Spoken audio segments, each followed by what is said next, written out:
नमो नमो गुरुदेव जो साधु स्वरूपी देव आदि अंत गुण काल के जाननिहारो भेव। जिस समय भगवान जो है लक्ष्मण को भेजे थे कि रावण प्रखंड विद्वान है, उनसे जा करके शिक्षा लो, तो रावण जो है उपदेश देते हुए नारी के 8 अवगुण के भी वर्णन किया था। अवगुण सदा 8 उर रहो, स्त्री के अवगुण 8 सदा रहता है, ऐसा उपदेश दिए थे। इसमें पहले नंबर पर जो है वो बताए थे कि एक नारी वो होती है जो पतिव्रता होती है, पति के आज्ञा के पालन करती है, पति के सेवा करती है और पति के मनोमुताबिक अपना जीवन निर्वाह करते हुए और सदा सुहागिन दुनिया से जाती है, वो पतिव्रता औरत होती है। और दूसरा जो होती है वो तामसी वृत्ति के होती है, उस पर न बोलने के, वो आचरणहीन होती है और पर पुरुष के संयोगी होती है और धोखा, वो जो है अपने पति के साथ धोखा करती है, दूसरे के साथ धोखा करती है और अपने साथ भी धोखा करती है और अपना लोक परलोक खराब करके पशु पक्षी कीड़ा मकोड़ा के खाने में जाती है। ये पहला उपदेश है जो 2 रूप नारी के है वो बताए। दूसरे नंबर पर ये बताते हैं कि एक नारी ऐसा होती है कि सभी के जो है, दूसरे नंबर पर ये बताती है कि ये हमेशा डरना और मान मर्यादा अशील अवगुण के सबको बचा करके रखना और धर्म के अन्याय के असत्य के रक्षा करना, ये हमेशा मान प्रतिष्ठा मर्यादा के बरकरार रखना कि हमारा कलंक ना लगे, बच के रहना और अपने मर्यादा को बचा के रखना, अपने सील को बचा के रखना और अपने कर्तव्य मर्यादा के पालन करना। और दूसरा जो होती है वो जो है अपने मतलब व स्वार्थ के लिए संसार के सारे हद को पार करती है, और अपने मतलब व स्वार्थ के लिए किसी को धोखा दे देना, ये भी अपना पतन करती है और दूसरे के भी पतन करती है। तीसरे नंबर पर ये एक वो नारी होती है जो सत्य बोलती है, असत्य धर्म न्याय के लिए अपना जीवन कुर्बान दे देती है, सत्य धर्म न्याय और मर्यादा के लिए सब कुछ करती है। और दूसरा तीसरे नंबर में वो होती है जो निंदा चुगली झूठ बात बना करके अपना दोष के छिपा करके सबके धोखा देना, ये भी अपना पतन करती है, दूसरे के भी पतन करती है। और तीसरे नंबर में जो दूसरा होता है वो सत्य धर्म न्याय के लिए अपना जीवन के कुर्बान करना, अपना परिवार के साथ समान दूसरे के समझ करके उसके सेवा करना। चौथे नंबर पर अपना मतलब और स्वार्थ के लिए संसार के सारे हद को पार करना। और चौथा नंबर में दूसरी तरह के जो नारी होती है, स्त्री होती है, वो सत, धर्म, न्याय, समाज और परिवार के मान प्रतिष्ठा के मिट्टी में मिला देती है। ये चौथा गुण है। पांचवा, नारी मन के बात कोई नहीं जानती। नारी के मनोविचार के विषय में कोई नहीं जानता है कि ये कब क्या करेगी। ये कुछ भी कर सकती है। इसलिए जो है इस ऐसी औरत के से सावधान रहना है और ये ध्यान रखना है कि ये जो है कभी अहित कर सकती है। और दूसरी जो है 5वां नंबर में वो औरत होती है कि अपने मर्यादा के रक्षा करती है, समाज के रक्षा करती है, सबके पालन पोषण करती है, सबके जन्म देती है और महान होती है। तो ये 2 रूप जो है 5 नंबर में भी है। 6 नंबर पर नारी की बात में फंसा करके धोखा देना और दूसरे के फंसा के अटका देना। दूसरे नंबर के जो होती है वो जो है राष्ट्र के, देश के, समाज के, परिवार के रक्षा के लिए अपने जान दांव पर लगा देना, अपना जान कुर्बान कर देना, ये सबके हितैषी होती है और सबके रक्षा करती है, दयावान होती है। और 7 नंबर के जो होती है वो जो है स्त्री के कामना में, वासना में, राग के आसक्ति में मनुष्य के पागल बना करके, बेहोश करके और उसको धोखा देना और उसके पतन कर देना। बहुत नारी राज के लोभ में दूसरे राजा के मरवा दिया, बहुत संत महात्मा के पतन करके गिरा दिया। तो इस तरह से मार्ग से भटका देना, बड़े बड़े राजा महाराजा, बड़े बड़े योगी के पतन कर देना। और जो दूसरे नंबर के होती है वो संसार के सबके भलाई के लिए सब कुछ करती है और सबके कल्याण करती है। इसी तरह से जो है 8 नंबर पर जो है एक माता बेटी, ये माता के रूप होती है, दया के रूप होती है, सबके जन्म देती है, सबके पालन दे करती है और सबसे श्रेष्ठ ये माता होती है।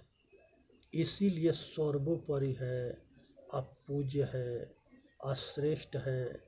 जो इसके साथ अच्छा बर्ताव करता है उसके घर के स्वर्ग बना देती है।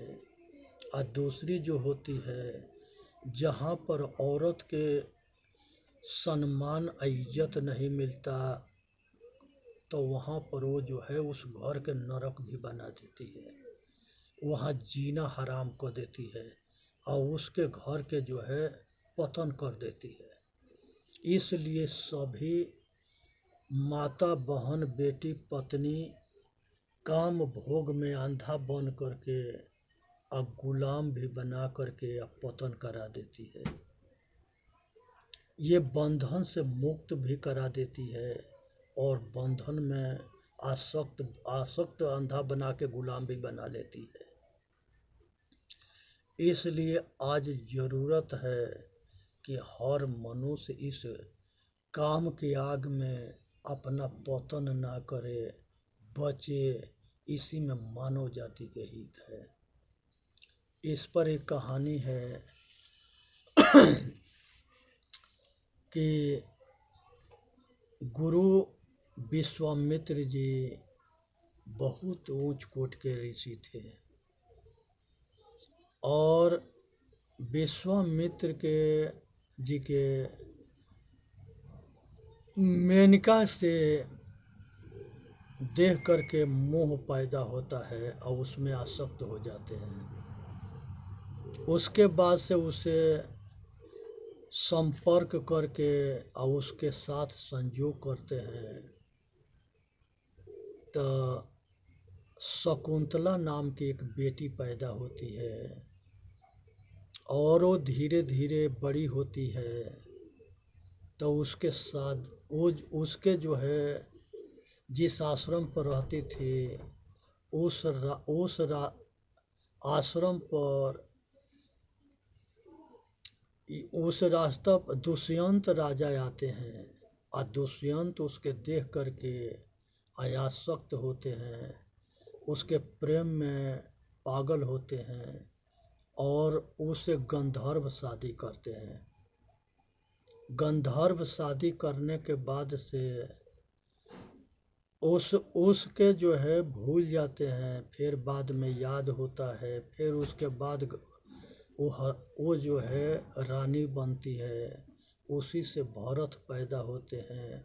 अब भरत के नाम पर भारत देश के नाम पड़ता है। तो ये बहुत बड़े बड़े ऋषि महर्षि सबको भटका देती है। ये काम बहुत बड़ा शत्रु है मनुष्य के, बहुत बड़ा याग है, इसलिए कामना के आग से बचो। सतगुरु कहते हैं जहाँ राम तहाँ काम नहीं, जहाँ काम तहाँ राम, रवि रजनी होत नहीं, एक जिम एक ठाम। हे भाई, एक जगह जो है सूरज और दिन और रात एक जगह नहीं होता है, उसी तरह से कामना और वासना एक जगह ना होता है, राग और विराग एक जगह ना होता है। जब सूरज उदय होता है तो उसके रोशनी और प्रकाश से संसार के अंधेरा के अंत होता है, और जब आत्मज्ञान उदय होता है तो अज्ञानता रूपी रात्रि खत्म हो जाता है। संसार के वासना रूपी वासना में मनुष्य के भरम हो गया है सुख के, और वो भरम केवल धोखा है। जिस तरह से रात में सौरभ के रस्सी के देखने पर सौरभ के भास होता है, वैसे ही भोग विलास में सुख के भास होता है, लेकिन सुख होता नहीं है। इसलिए सावधान रहनी है और अपना कल्याण करना है, और एक कामना वासना राग द्वेष से बचना है।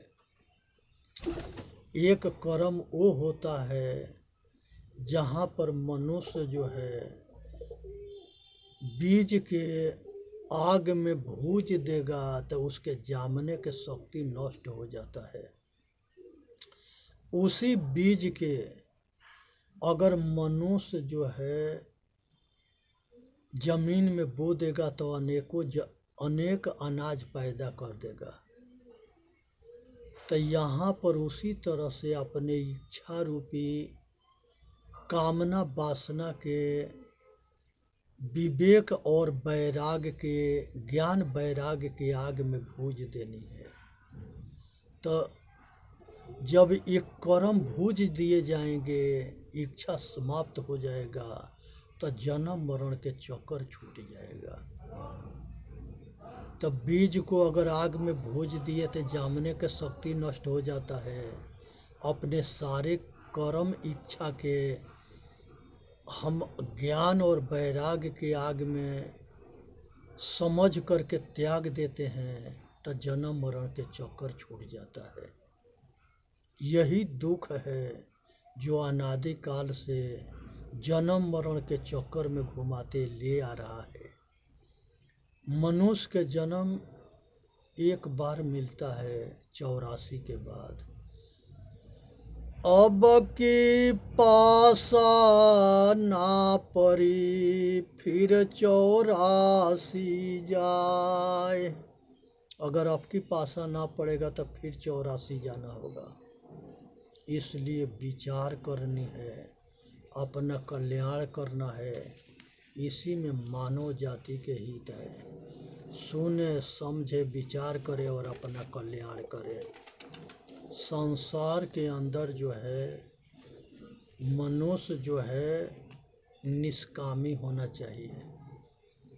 काम से कामना के अंत हो जाए। मुझ में वो सीख होता है और वो सीख जो है ऊपर से खींचने के बाद उसमें फूल होता है, बिल्कुल मुझ से साफ निकलता है। ऐसे अपने आत्मा को ये संसार रूपी ये शरीर रूप से निछाक निरो वासना मुक्त निकाल लो, आसक्ति मुक्त निकाल लो। यही आत्मा के परमात्मा होना है। यही आत्मा के परमात्मा होना है और यही जन्म मरण के छूट जाना है। इसको सहज समाधि कहा गया है। निर्विचार हो जाना, निष्काम हो जाना, निर्मोही हो जाना, कोई विचार न रह जाना, संसार की सारी आसक्ति छूट जाना। इस तरह से कल्याण के मार्ग के अपनानी है और अपना कल्याण करना है। इसी में मानव जाति के हित है। सुनना है। और यहाँ पर ये बहुत बड़ा जो है काम है मनुष्य के अपना जन्म जन्मांतर के दुख के छुड़ा लेना। और ये दुख जो है बिना विरक्त हुए नहीं छूटता है। और अपने ऊपर कृपा करो, कल्याण करो। मनुष्य अगर अपने ऊपर कृपा करता है, अपना कल्याण करता है, यह अज्ञानता के नशा में इतने चूर हो गया है कि कहता है कि हमको समय ना है। अच्छी बात सुनने के, न समझने के, न करने के। क्यों नहीं है? पूर्व जन्म के पाप से हरि चर्चा न सुहाय। जब पीछे के कर्म उसके खोटे हैं तो उसके दुख कौन भोगेगा? इसीलिए अच्छा ना लगता है। वो दुख उसको समझने ना देता है, उसके पाप कर्म उसको समझने ना देता है। जन्म जन्म मुनि जतना कराई, अंतराम कही आवत नहीं। हे भाई, जन्म जन्मांतर के अच्छे संस्कार जो होता है तब ये हृदय में बसने वाला राम को आत्मज्ञान होता है, अपने के जानने की इच्छा होता है, सतगुरु के शरण होता है, सतगुरु से के कृपा होता है, सतगुरु के यहाँ समर्पण भाव होता है। संतों के और सतगुरुओं के बिना कृपा के मनुष्य जाति के कल्याण ना होता है। यही एक रास्ता है। और सतगुरु जो है सदा शिव है। संत गुरु दोनों में भेद ना है, दोनों एक ही है। हमारे जहाँ से शरीर के जन्म माता पिता से होता है, लेकिन आत्मज्ञान, आत्मा के परिचय, आत्मा के कल्याण सतगुरु और संतों से होता है। साधु विरद सत ज्ञान फल, शीतल शब्द विचार, जग में होते साधु नहीं, तो जर मरता संसार। एक राजकुमारी सवित्री हुई और उसने वन में घूमने गई और उसने सत्यवान लकड़ीहारा से उसके ऊपर किसी जानवर ने हमला किया, उससे सत्यवान ने बचा लिया। तो उस सत्यवान के बचाने से कहे कि इस शरीर के आत्मा के ऊपर तुम्हारा अधिकार है। वो राजा के लड़की थी। सत्यवान के संग वो शादी कर लेती है। सभी के समझाने के बावजूद पंडित देख करके बताया था राजा से कि इसकी आयु ज़्यादा दिन ना है, फिर भी जो है रानी उससे शादी कर ली। राजकुमारी शादी करने के बाद सत्यवान के घर पर जाके रहने लगी। उसके बूढ़े माता पिता थे, वो सबके सेवा करने लगी। समय बीतता गया। जिस दिन मरने वाली समय था उस समय के साथ सवित्री समझ गई थी, जान गई थी, क्योंकि पतिव्रता नारी थी। उस दिन जो है उन्होंने, जिस दिन सत्यवान मरने के दिन था, ये पेड़ पर चढ़ते हैं, नीचे वो बैठी है और ऊपर से जो है एक सरफ डस देता है, गिर करके मरता है। और उसी पर सत्यवान उसके प्राण लेके जाते हैं। सवित्री उनके सामने जा कर के और विनय प्रार्थना करती है, तो वो खुश हो जाते हैं, कहते हैं कि कोई वर मांग लो। उसने कहे कि हमको पुत्र के प्राप्ति हो। फिर जब कहे कि पुत्र की प्राप्ति हो तो वो कहे कि हमारे पति के आप प्राण लेके जा रहे हो, तो हमके जो है पुत्र के प्राप्ति कैसे होगा, हम पतिव्रता नारी हैं। यमराज के लाचार विवश और मजबूर होकर के सत्यवान के जिंदा करना पड़ा और धर्मराज के हारना पड़ा। इस तरह के हमारे भारत के नारी हुई, धर्म के रक्षा करी, पति के रक्षा करी, राष्ट्र समाज के रक्षा करी, मानव जाति के कल्याण करी। इससे यही शिक्षा लेना है कि हमारे मात सती जितनी हुई है वो सब पूज्य है, महान देवी है। चेतन जीव दुख मुक्त चैनल पर आके अपना कल्याण करे। बोलिए सतगुरुदेव की जय। साहेब बंदगी, साहेब बंदगी, साहेब बंदगी। वीडियो के लाइक भी करे, सब्सक्राइब भी करे और सभी भाई तक पहुँचा।